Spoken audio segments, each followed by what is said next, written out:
Bienvenue, chers amis, sur l'espace du site mécaniqueuniverselle.net, le site qui essaie de démontrer que l'humanité, dans sa totalité, évolue vers son ultime perfection.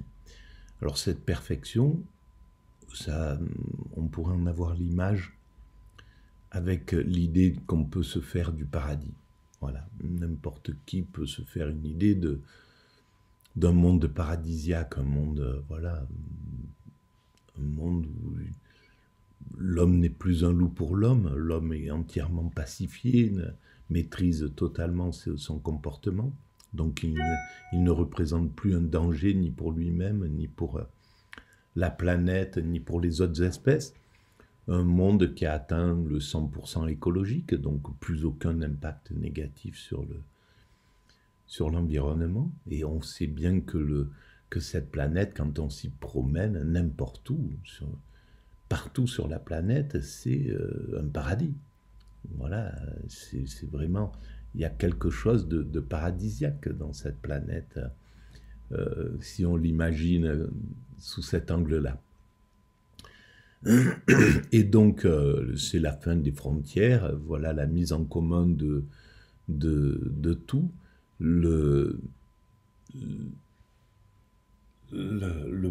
Tout qui devient patrimoine universel, on est en train de faire ça, hein, on ne s'en rend pas compte parce que ça se fait un peu dans l'underground, mais ben oui, l'air passera au patrimoine universel, les forêts deviendront patrimoine universel, les mers deviendront patrimoine universel, les montagnes, les rivières, etc., etc. L'espace, et tout ça, il faudrait encore quelques siècles d'évolution pour atteindre cet état de perfection.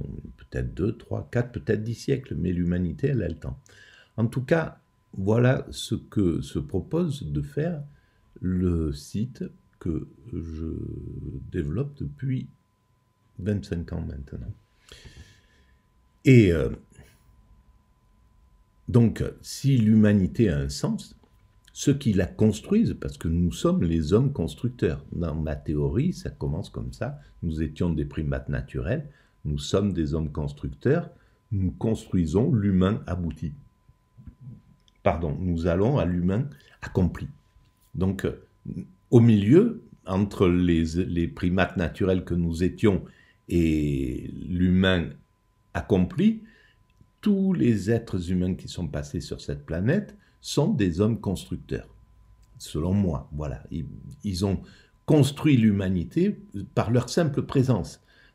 Chaque action qu'ils ont fait a travaillé, par le bien, par le mal, peu importe, à la construction de l'humanité. Évidemment, il faut choisir le bien, il faut punir le mal, etc. Ça fait partie du processus d'évolution. C'est comme ça qu'on conduit l'humanité vers le bien suprême qui est cet état paradisiaque et qui correspond, ce bien suprême, au bonheur absolu, au souverain bien, à l'extase, à l'éveil, au nirvana, peu importe comment on appelle cet état transcendant qui est un état de sérénité absolue et de sensation de bonheur intense. Voilà, c'est ce que nous construisons. Alors je reprends l'écoute des chemins de la philosophie, l'épisode 2 de l'éthique à Nicomaque d'Aristote, et qui est consacré au bonheur et vie contemplative. Voilà, je travaille sur ce podcast. Et je lance, j'écoute, je découvre et je commente. On y va. Pierre-Marie Morel. Seul de tous les rêves qui jouent dans l'espace, mon rêve est joli, je vais redescendre et je vais surprendre sans pudeur. Constater qu'il ne part pas d'une définition du bonheur dont il essaierait de mesurer la pertinence ou la possibilité de son application au sein de la vie de tout un chacun, mais au contraire, il procède à l'inverse. C'est-à-dire que dans le texte que j'ai lu juste avant, qui est tiré de la deuxième chapitre du livre premier de l'éthique à Nicomaque, intitulé « Le bonheur, diverses opinions sur sa nature et méthodes à employer », justement, il procède à partir d'un constat empirique. Il fait la recension de toutes les opinions possibles sur le bonheur et décide d'en garder certaines pour ensuite produire une définition. C'est-à-dire qu'il ne parle pas de la théorie pour ensuite la mettre en œuvre, mais part d'un constat empirique pour arriver à une définition générale. C'est une méthode qui est assez singulière, qui semble s'opposer à celle de Platon, dont on sait qui est la pauvre estime qu'il accorde à l'opinion, et au contraire, le fait que Platon commence avec, justement, on cherche l'idée du bien pour pouvoir ensuite philosopher. Aristote procède à l'inverse. Je pense en effet que cette question est très importante. Comment bien parler du bonheur ? Eh bien, non pas en partant d'une définition abstraite, purement conceptuelle, mais en partant des opinions que le plus grand nombre, que certains, plus ou moins autorisés, peuvent avoir à propos du bonheur. Et ça se justifie parfaitement par l'objet dont on traite, parce que précisément, ce dont nous parlons depuis le début de cette émission, la recherche du bonheur, c'est quelque chose qui fondamentalement, radicalement nous concerne et qui ne s'est jamais interrogé sur son bonheur, les conditions de son bonheur propre, le bonheur des siens, de ses proches, etc. Et finalement, derrière ces questions particulières, qui ne s'est jamais interrogé sur la nature du bonheur.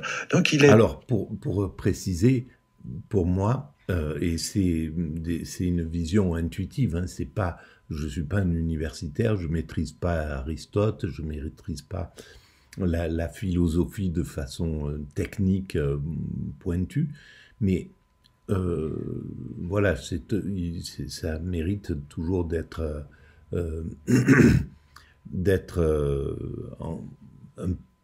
précisé derrière pour voir si véritablement ce que j'amène par intuition peut être une réalité.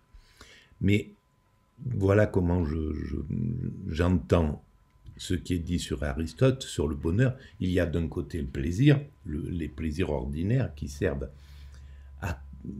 c'est la récompense pour la construction de l'humanité. Voilà comment j'explique ça. C'est-à-dire que l'homme constructeur dont j'ai parlé, donc nous étions des primates naturels, nous sommes des hommes constructeurs, les hommes constructeurs, comme cadeau à cette construction, comme salaire de notre construction, on pourrait dire,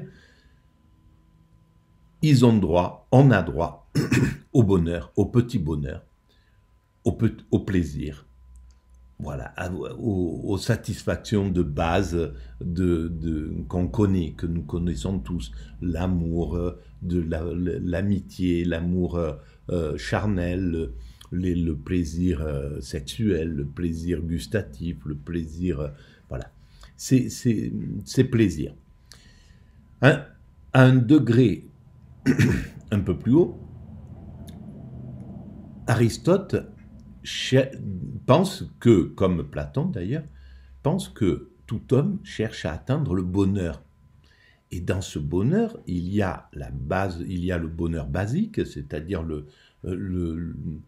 c'est un peu plus que le plaisir, c'est pas pareil que le plaisir. Le plaisir, il se recherche pour quelque chose d'autre, pour se satisfaire. On travaille pour avoir des honneurs, pour des choses comme ça, mais par derrière, la quête réelle, c'est la quête du bonheur. Mais le plaisir, c'est un bonheur qui ne sait pas en réalité, qui ignore réellement ce qu'il cherche. Voilà. Donc, on cherche les honneurs, on cherche par exemple le pouvoir, en ignorant qu'en réalité on cherche le bonheur, mais on croit que le bonheur, il passe par le pouvoir. Donc, c'est une erreur, c'est une mauvaise orientation, en fait, de la quête du bonheur. La quête du bonheur, le bonheur, c'est quelque chose de... il y a deux niveaux du bonheur. Il y a le bonheur ordinaire, qui est une véritable satisfaction, un état de bien-être, de sérénité, etc. Et puis, il y a le bonheur contemplatif. Il y a la contemplation, l'état de bonheur suprême, le bonheur absolu.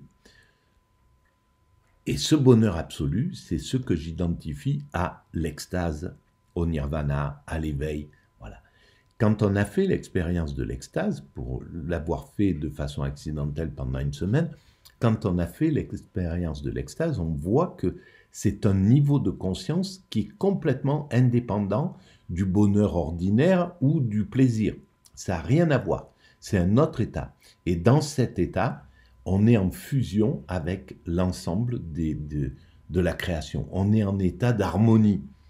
Et on n'est plus du tout en état de réflexion. On n'est plus en état de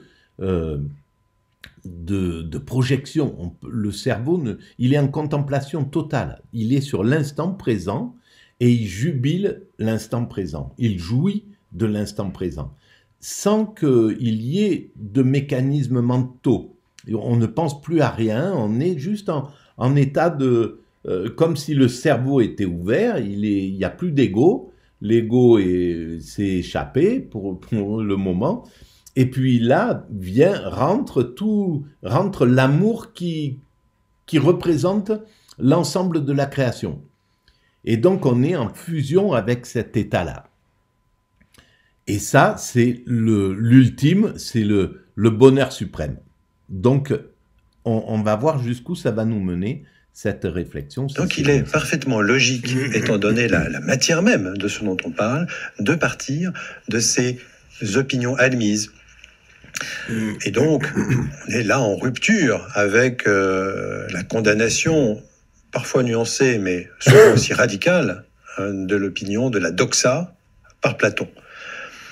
À vrai dire, cela ne se fait pas chez Aristote sans méthode. C'est-à-dire qu'il ne s'agit pas simplement de faire la collection des avis des uns ou des autres à propos du bonheur. Il s'agit également, et même surtout, de savoir bien recueillir les opinions, non pas toutes, alors certaines qui surnagent, comme il le dit parfois, certaines qui sont dans l'air, effectivement, mais d'autres qui sont des opinions véritablement structurantes, très caractéristiques de ce qu'on peut penser à propos du bonheur et qui nous permettent d'organiser notre réflexion. Donc, cette manière de recueillir certaines opinions, pas n'importe lesquelles, ce qu'Aristote appelle en grec des endoxa, des opinions admises ou des opinions probables, des idées admises, en recueillant de manière méthodique et classée ces différents avis à propos du bonheur, on met à plat en quelque sorte les difficultés que pose cette notion, et l'on commence à ébaucher une réflexion qui, elle, va être non pas simplement empirique, extrêmement rigoureuse à propos du bonheur. Mais c'est quand même une méthode qui... Alors, il faut bien voir que Aristote comme Platon, comme tous ces philosophes de l'époque, ce sont des chercheurs. Ils veulent comprendre, ils sont dans la créativité de la réflexion. Ils veulent comprendre ce que c'est que le bonheur, qu'est-ce que c'est que le plaisir, pourquoi ils sont devant un monde qu'ils découvrent en somme, hein, parce que c'est des aventuriers de la réflexion, de l'humanité, hein, en somme. Et ça, c'est magnifique. Et ça, c'est toute l'histoire de la philosophie. Chaque philosophe qui s'est vraiment plongé dans le questionnement a cherché à éclairer des pans qui n'étaient pas encore éclairés de l'évolution, de l'évolution des idées. Donc là, il cherche ce que c'est que le bonheur. Qu'est-ce que c'est? Pourquoi on est là-dedans? Donc oui, les opinions sont les bienvenues en somme, parce que ça amène du grain à moudre pour comprendre complètement la méthode qui propose une conception de la philosophie très intéressante et très très forte, et puisque en abolissant la distinction entre l'opinion et la philosophie, en faisant de la méthode philosophique un processus qui incorpore en son sein la prise en compte d'opinions de personnes qui ne sont pas philosophes. Aristote met en œuvre ici peut-être le rôle du philosophe au sein de la cité qui n'est pas du tout... Le philosophe ne serait pas coupé de la vie de la cité, ne serait pas cet cette espèce d'idéal de sage qui vit dans sa tour d'ivoire et qui passe son temps à réfléchir à partir de concepts, mais au contraire qui montre cette attention portée, mais dans ses détails, au discours ambiant, aux façons de vivre ambiantes, pour pouvoir, comme matière première, pour ensuite produire de la pensée. Mais les deux sont efficaces, les deux font partie de la même œuvre, en fait. C'est des ouvriers, c'est comme quand on fait une route, il y a ceux qui creusent les tranchées pour pouvoir faire passer l'eau, le machin, puis il y a ceux qui font le goudron, il y a voilà, c'est tout, c'est juste ces sages qui ont expérimenté l'extase et qui vont être les pointus, on va dire, ceux qui vont chercher des clés profondes, et puis ceux qui ont besoin de prendre, d'avoir l'écoute de tout pour comprendre ce que cette quête du bonheur, pourquoi cette quête du bonheur, c'est pourquoi chaque homme, chaque être humain cherche à atteindre inconsciemment le bonheur. Eh bien, c'est parce qu'il faut pouvoir aller interroger, il faut pouvoir aller voir les gens et comprendre, les regarder, les entendre pour voir si c'est la réalité. De la pensée. Alors, ce qui est remarquable, c'est que Aristote, dans l'histoire de la pensée, dans l'histoire de la philosophie, peut apparaître d'abord comme le père de la logique et quelqu'un pour qui la démarche scientifique, et c'est la réalité, la démarche scientifique, elle est fondamentalement hypothético-déductive. Donc, il ne s'agit pas de partir des opinions, il s'agit de partir de ce qu'on appelle des prémices, les points de départ d'un raisonnement, qui sont des points de départ fermes, certains, dont on ne doute pas, qui ne sont pas sujets à la même suspicion qui ne sont pas sujets à suspicion, comme le sont les opinions. Mais ça, c'est lorsqu'on a à démontrer les choses. Dans d'autres domaines, comme celui dont nous nous occupons aujourd'hui, les affaires humaines et l'éthique en particulier, alors il est nécessaire, parce que les principes même de notre action sont discutés, parce qu'ils ne vont pas de soi, il est nécessaire de recueillir effectivement un certain nombre d'opinions. Et là, on voit se développer cette faculté, cette acuité remarquable d'Aristote à l'égard de la manière commune de penser. Et non pas simplement un intérêt pour la manière technique proprement philosophique de construire des concepts, une attention à la manière commune de penser pour s'interroger fondamentalement sur ce que nous croyons, quels sont les problèmes à partir desquels nous pouvons construire un raisonnement. Et dans le domaine de l'éthique, dans le domaine des affaires humaines, nous devons faire comme ça, parce que nous avons affaire à un domaine qui est relativement mouvant, qui a une certaine plasticité, un domaine dans lequel on ne peut pas raisonner avec une rigueur absolue comme on le fait par exemple dans les démonstrations de mathématiques, pour reprendre un exemple d'Aristote. Il faut adapter la méthode à l'objet. Adapter la méthode à l'objet, et ici, en l'occurrence, comme on l'a dit, recueillir les opinions, mais attention encore une fois, pas n'importe lesquelles et pas n'importe comment, les opinions probables ou admises pour pouvoir s'engager dans une recherche théorique. Et alors, ce qui est frappant, c'est que lorsque Aristote amorce cette recherche théorique et donc cette esquisse de définition de ce que serait le bonheur, la définition qu'il en propose justement est une définition qui s'ancre dans le domaine de l'agir, c'est-à-dire qu'il suit sa méthode jusqu'au point de proposer une définition du bonheur qui ne soit pas abstraite, théorique, mais qui soit de l'ordre de l'activité. Pour Aristote, l'homme heureux, l'homme qui connaît le bonheur, est l'homme qui agit. Et Aristote, en ce sens, est vraiment le penseur de l'activité. Ça me semble le point fondamental, l'activité. Effectivement, notre bonheur, nous le réalisons non pas de manière passive, non pas dans l'inertie. Donc là, il parle du petit bonheur, du bonheur qui est lié à l'homme constructeur. Et nous, parce que nous ne pouvons pas faire autrement que construire, nous levons le matin avec une énergie à dépenser, il faut qu'on en fasse quelque chose, on est constitué comme ça physiquement, et donc l'agir est fondamental. Et cet agir permet de conduire l'humanité à sa perfection. Tout est complètement logique, il n'y a pas de problème, c'est l'agir. Mais là, on parle du bonheur intermédiaire, on pourrait dire. du bonheur entre le plaisir basique et l'extase.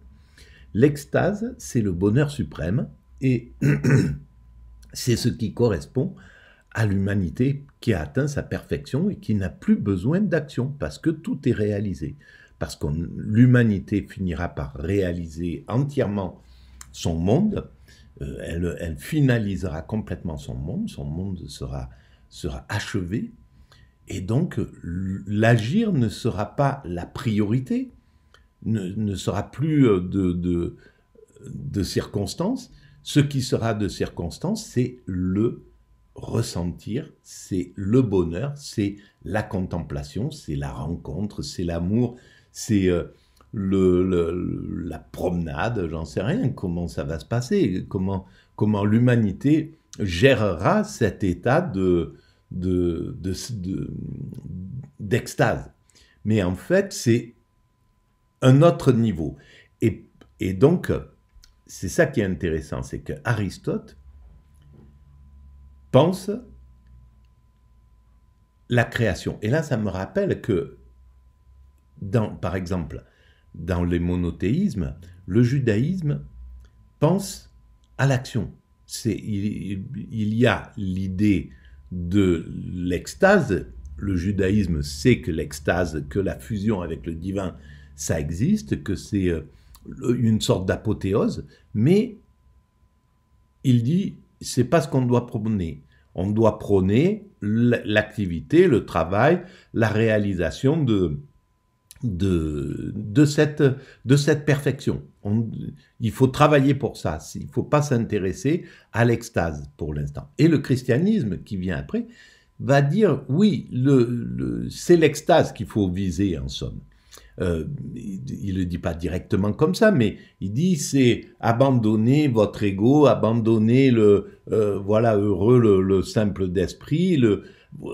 Voilà, c'est vraiment tout est axé, ça serait axé plutôt sur l'extase. Et effectivement, c'est trop tôt. Et donc l'humanité ne peut pas y accéder. C'est un petit peu comme si on demande à quelqu'un à un enfant d'atteindre la sagesse. C'est trop tôt, c'est pas possible.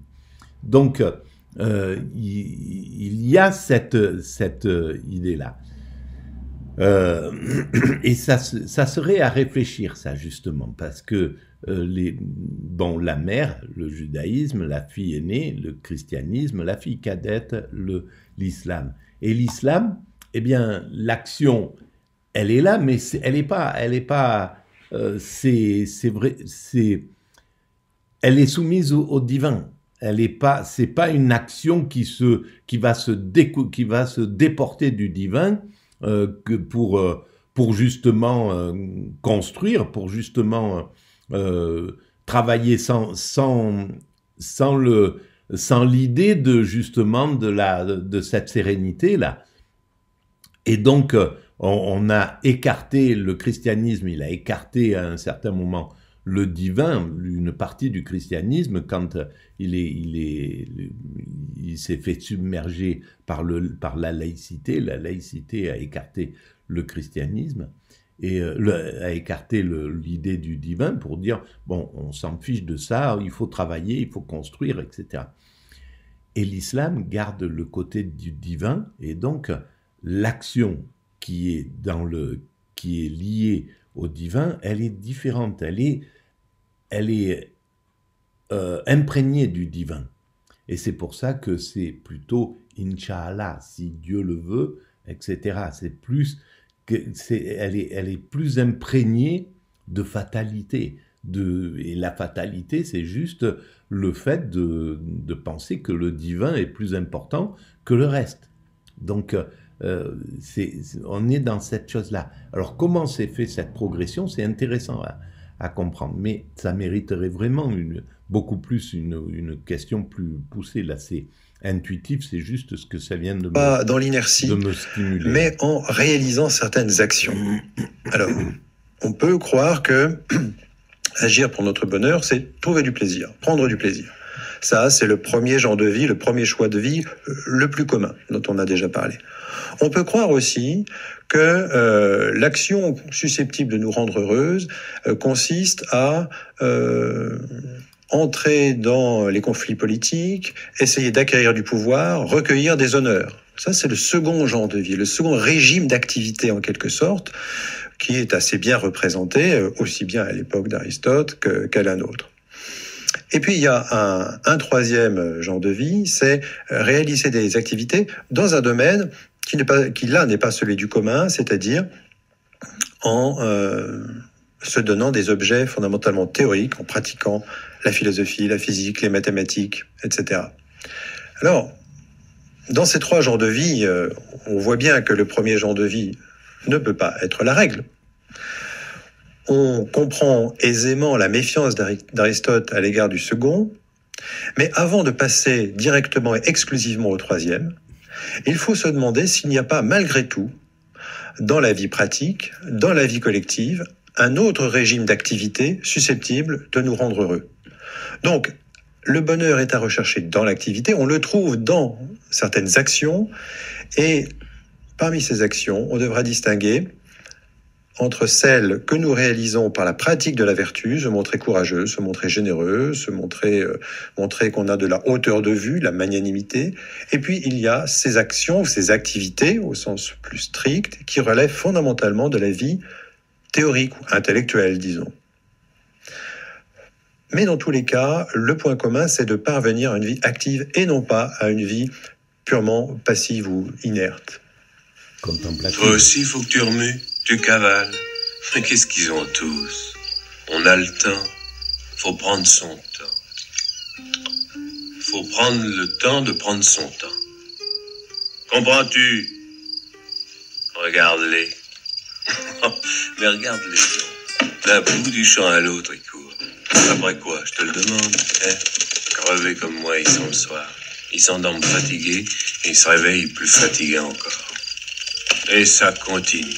Et ça n'en finit pas de durer d'être pareil. Oh, il y a un moment. Regarde ça. Lorsque le personnage Donc, d'Alexandre, là, dans Alexandre le Bienheureux, le film d'Yves c'est Robert, qui date voilà, de 68, c'est Alexandre le film. interprété par Philippe Noiret, semble jouir absolument de prendre le temps de regarder une fleur pousser, de se rouler une cigarette, de prendre le temps de ne rien faire. Il est non seulement dans un état de plaisir, il fait des choses qui lui font plaisir, mais il a l'air heureux. Il semble connaître le bonheur. Alors, est-ce que prendre le temps de ne rien faire est une forme d'activité pour Aristote, ou est-ce qu'au contraire, enfin, que répondrait Aristote à cela? Quelqu'un qui lui dit, mais moi, je ne suis jamais aussi heureux que lorsque je ne fais rien. Alors, il serait sans doute embarrassé. Parce que quand on entend Philippe Noiret, d'une certaine manière, ça fait envie. Ça fait envie. Ah oui. Savoir ne rien faire. C'est pas évident. Non. C'est pas évident. Et il y a sans doute tout un art, toute une série de la construction d'un savoir-faire dans ce ne rien faire de Philippe Noiret. Mais ce qui est encore une façon de faire quelque chose d'ailleurs, dire que c'est un savoir-faire de ne rien faire, on en reste dans l'activité. Oui, c'est peut-être aussi une certaine manière de bien agir, une manière paradoxale de bien agir, de eupratein dans la langue d'Aristote. Ah. Mais de toute évidence, Aristote froncerait les sourcils devant ce portrait presque idyllique du contentement immédiat, parce que, sans rien enlever au bonheur du personnage qu'on vient d'entendre, avec Platon, il est possible tout de même que cette image du bonheur reflète de manière en fait assez caricaturale l'image qui serait négative d'une vie active. Car le personnage d'Alexandre, dans son discours, finalement, nous dépeint la vie active comme une vie qui, d'abord, fondamentalement, fatigue. Il parle de fatigue à plusieurs reprises dans ce passage. Il faut peut-être signaler juste que... Sans s'arrêter à ça, Aristote parle de vie contemplative, de la contemplation, de l'état de bonheur suprême qui serait la contemplation. Qu'est-ce qu'il entend par là? C'est ça qui est important à comprendre, à mon sens. Parce que ça se rapproche de d'Alexandre, le bienheureux, cette quête de la contemplation. Signaler juste que au moment où on entend l'extrait qu'on a entendu dans le film, l'épouse du personnage est décédée, c'était l'épouse de sa femme le martyrisait en fait. Et donc pour lui, il vit ça comme un soulagement que de n'être plus sous l'emprise d'une autre personne qui le forçait à faire des choses qu'il ne voulait pas faire. D'où la fatigue. Voilà, alors là, la fatigue est associée à une espèce d'hétéronomie, c'est-à-dire faire des choses qu'on ne veut pas faire, être conduit par quelqu'un d'autre et par une force extérieure. Et c'est peut-être ça la vraie fatigue fondamentalement, être aliéné en quelque sorte dans nos activités. N'importe qui. Mais la fatigue, c'est un thème philosophique vraiment très intéressant. Il y a une forme de fatigue prise à l'activité, alors ce qu'on appelle communément la bonne fatigue peut-être, mais une forme de fatigue qui, chez Aristote, nous instruit sur notre situation humaine par opposition à la divinité.